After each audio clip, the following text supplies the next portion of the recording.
எல்லாரும் இன்னைக்கு ஜனநாயக கடமையாற்றுறோம் அப்படின்னு சொல்லி வாக்குப்பதிவு விறுவிறுப்பாக பண்ணிட்டு இருக்கிறோம். சுறுசுறுப்பாக போய் அவனவே எந்திரிச்சு லைன் கட்டி நின்று வாக்குப்பதிவு பண்ணுறோம், ஓட்டு போட்டுருக்கிறோம்.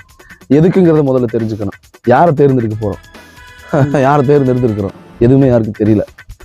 அதாவது ஒரு நல்ல தலைவன் அரசியல்வாதினா யாரா இருக்கணும்? விபத்து இல்லாத தமிழகத்தை உருவாக்குறேன்னு யாராச்சும் சொன்னாங்களா? மக்கள் அன்றாடம் அத்தியாவசிய வாழ்க்கை கூட கஷ்டப்பட்டு இருக்கக்கூடிய கடன்காரர் வாழ்க்கை, அதாவது மகளிர் குழு வாழ்க்கை வாழ்ந்துட்டு இருக்கிற மக்கள் அதுலேருந்து விடுபடுவேன், கடன் இல்லாத வாழ்க்கை வாழ வைப்பேன்னு யாராச்சும் சொன்னாங்களா? அதே சமயம் அதாவது சமுதாயத்தில் அன்றாட நோய், மக்கள் ஹார்ட் அட்டாக் அதிகமாக போச்சு, சுகர் அதிகமாக போச்சு, நோய் இல்லாத சமுதாயத்தை உருவாக்குன்னு யாராச்சும் சொல்கிறாங்களா? விலைவாசி கம்மி பண்ணுறதுன்னு யாராச்சும் சொல்கிறாங்களா?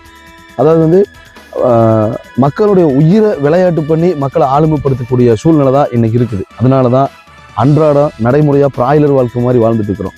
வாக்கிங் ஓடு, ஜாக்கிங் ஓடு, டெய்லி இதைத்தான் நீ சாப்பிட்ணும். இப்போ அதாவது ஸ்நாக்ஸ் சாப்பிட்டா கூட அது இன்னைக்கு பாய்சன், ஒரு தண்ணி குடித்தா கூட அது பாய்சன். ஸோ கலப்படம் இல்லாத ஒரு மனித வாழ்க்கையை எந்த தலைவனால் தர முடியுமோ அந்த தலைவன் என்னை பொறுத்த வரைக்கும் சிறந்தவன். சும்மா ஓட்டு போட்டு எந்த பிரயோஜனம் இல்லை. அப்பாவி மக்களுடைய வாழ்க்கையை அப்பாவிகளை காப்பாற்றி வாழ வைக்கணும். ஒரு வரி கட்டாதவன் பூமியில் எதுக்குன்னு நினைக்கிறீங்க? அப்படிப்பட்ட அரசியல் இன்னைக்கு என்ன ஆக போகுது?